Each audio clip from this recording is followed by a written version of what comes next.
Good morning, everybody. I am thrilled to see you today on this still snowy spring day, but it's melting fast. The sun is out today, and that's just perfect. That's exactly what we need to try to start lifting the spirits of everything that's going on around us. So I'm Rita Hickman. I'm a body mind expert and a shiatsu massage therapist, and I do these live streams Monday through Friday at 8:15 a.m. Central Standard Time. So, hey, Ed, good to see you. So today's topic is why you should think positively in such a negative world. So, I'd like to start out with why we let our mind go down that track of our thought processes. Hey, Danny, good to see you. Why we let our thoughts go down the negative or the protective, I like to say, thought processes. Hey, Kathy, so often. And that's exactly where it comes from. Typically, we think in a negative way because it's our way of protecting ourselves. It's our way of feeling better and also distracting ourselves from how we feel. If you remember, most of what we do in life is based on how we feel. No matter what we're thinking, it really is based on our felt sense, whether our skin feels a little bit tight or our heart rate is up, more, or something that causes a physiological response. So it's our physical response that really triggers our thoughts. Hey, Ronnie, more than our thoughts triggering how we feel. That's so true in most of the cases. I'm not saying that our thoughts don't make us feel a certain way, but typically we feel something first and then our thoughts follow. So we think negatively, one, because it reflects how we feel. If we feel a level of stress or anxiety around us, then our thoughts will, reflect that.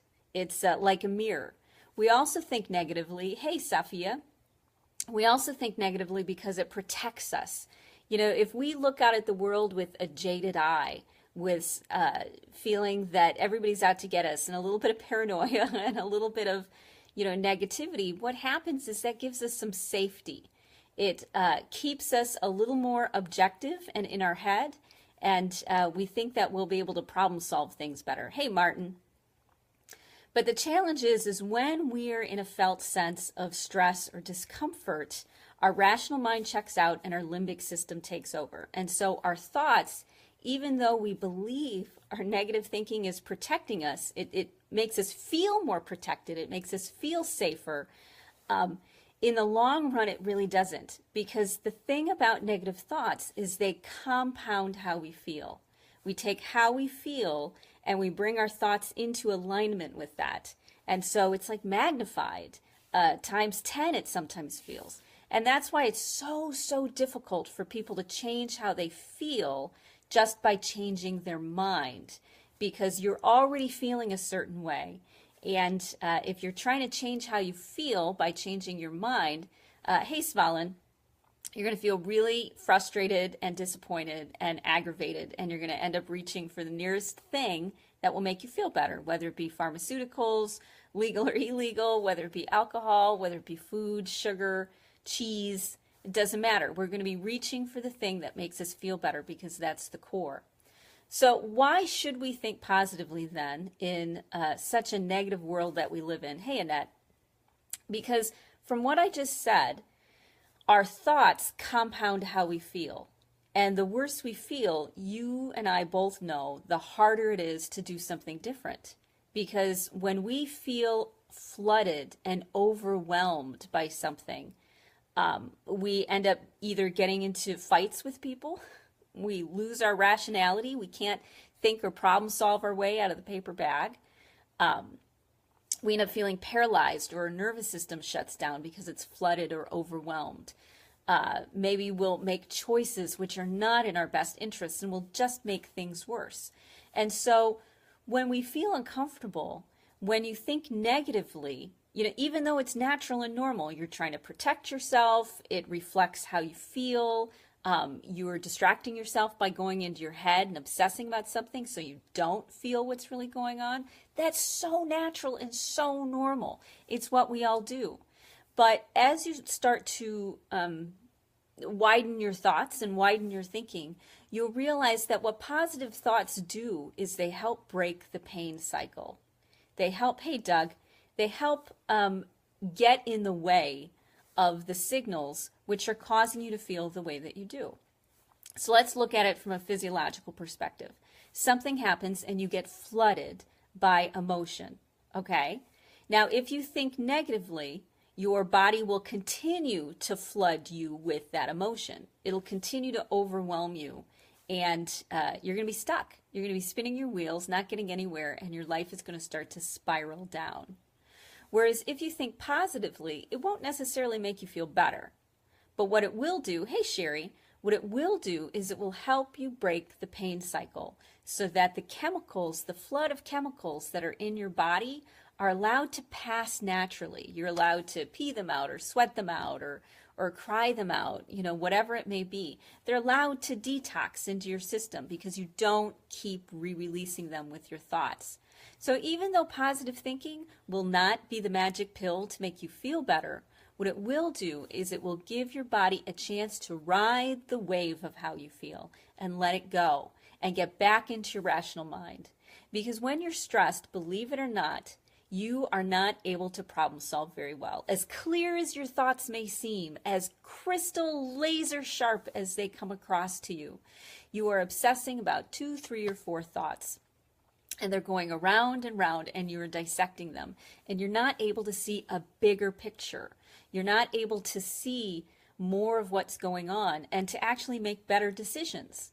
So what happens when we let ourselves think negatively is, even though on the one hand it seems like I know the answer, I know exactly what I need to do, I need to get rid of it all, I need to walk away, I need to make big changes, it doesn't let us think about the consequences of those big dramatic actions and all the things we'll have to pick up afterwards, after we've broken the window or after we've cut everything off.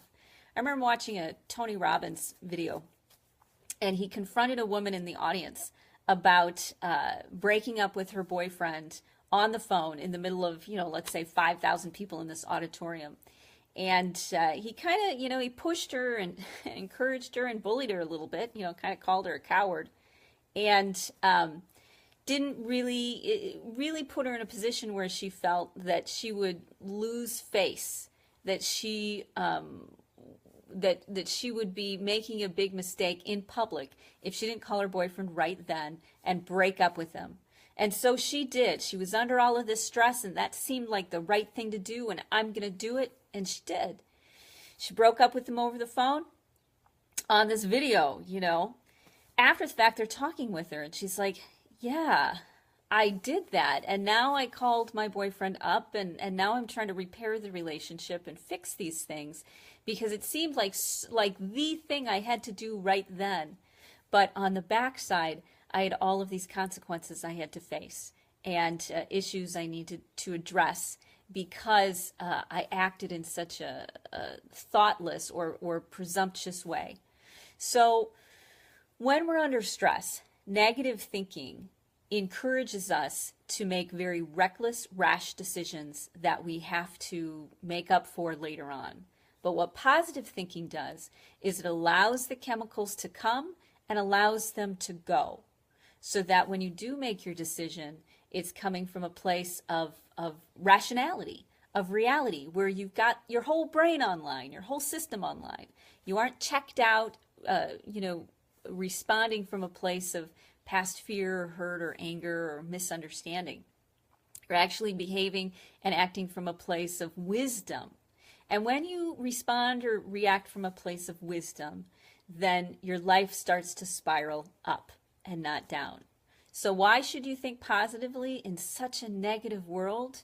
Because it doesn't make you a patsy. It doesn't make you stupid or delusional. It doesn't make you, a unicorn lover or anything. It doesn't make you any of that. What it does do is it helps stop the release of all of those chemicals which are flooding your system and making you behave in ways that are irrational, dramatic, over the top, and that you're going to have to fix when you're done. You're going to have to repair the relationships. You're going to have to apologize. You're going to have to fix the window. You're going to have to get a new job. You're going to have to do whatever it is. You lose your wisdom. So positive thinking does not make you feel better. But what it does do is it gives you the opportunity to feel better, Whereas negative thinking just keeps you in that cycle where you can't get out of those 3 or 4 thoughts and causes you to make poor decisions. So, okay, so that's it for today. Your homework assignment today is, I want you to, when you're feeling stressed by something and you're noticing your thoughts are starting to be thoughtless or going down that negative path, or maybe you notice your face starting to scrunch up, that scowl, or you're noticing your stomach start to scrunch up, your shoulders. When you notice that, I want you to give yourself permission to find some positive light in the situation. Give yourself permission, say, I'm not going to, be taken advantage of. I'm not going to be helpless. All I'm doing by thinking positively, hey, Daniel, is breaking the cycle so that I can think in a way that's in my best interests. So don't feel bad if you're thinking positively, and don't expect miracles from it. The miracle is on the other side, when you're able to come back into yourself and see things from a balanced perspective and not from a perspective of fight or flight. Okay? So look at one thing that's stressing you out. Give yourself permission to find some reason, some silver lining that you can, something positive about it, some reframe or rose-colored glasses, and then give yourself a little bit of time to let the chemicals that have been released to flush out. Maybe drink some water, go for a walk, do some breathing exercises, whatever physical. Well, I like unicorns too, Annette. Do something physical to detox, and then reflect on where you're at and your new perspective. Okay? So I will see you tomorrow. I hope you have a great rest of your day. And ciao.